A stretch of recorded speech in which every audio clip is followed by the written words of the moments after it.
રંગીન ટેકરીઓ અને લહેરાતા ખેતરો વચ્ચે વસેલું એક નાનું ગામ હતું, સુખપુર. ત્યાં મીરા નામની નાની બાળકી રહેતી હતી. તેની આંખોમાં મોટા સપનાઓ હતા, પરંતુ ઘરમાં ગરીબી અને દિલમાં થોડી ભયની છાયા હતી. ગામના લોકો માનતા કે જ્યારે પણ અંધકાર વધે ત્યારે મેલડીમાં આશાનો દીવો બનીને પ્રગટ થાય છે.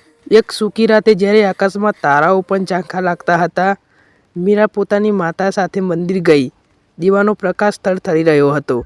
અચાનક હવામાં ઘંટડીઓની મીઠી ધ્વનિ ગુંજી અને ઉજાસ વચ્ચે મેલડીમાં પ્રગટ થયા. તેમના ચહેરે મમતા, આંખોમાં કરુણા અને હાથોમાં આશીર્વાદ હતા. તેમણે નરમ અવાજે કહ્યું, "ડરશો નહીં, વિશ્વાસ રાખો." બીજા દિવસે અદ્ભુત બન્યું. સૂકા ખેતરોમાં હરિયાળી છવાઈ ગઈ, કૂવામાં પાણી ઝગમગવા લાગ્યું અને ગામમાં ફરી ખુશી પાછી આવી. મીરામાં પણ બદલાવ આવ્યો. હવે તે બીજાની મદદ કરતી, દુઃખીઓને સહારો બનતી. તેને સમજાઈ ગયું કે મેલડીમાંની સાચી શક્તિ ચમત્કાર નહીં, પરંતુ વિશ્વાસ, પ્રેમ અને સારા કર્મોમાં છે. થોડા સમય બાદ ગામ પર મોટો સંકટ આવ્યું.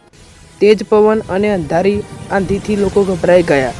મીરાએ મંદિરનો દીવો પ્રગટાવ્યો અને મનથી મેલડીમાંને યાદ કર્યા.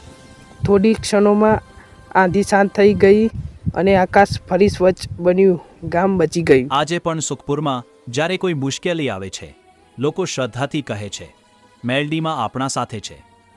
મીરા હવે મોટી થઈ ગઈ છે અને બાળકોને શીખવે છે કે સાચો ચમત્કાર આપણા દિલમાં છુપાયેલો હોય છે.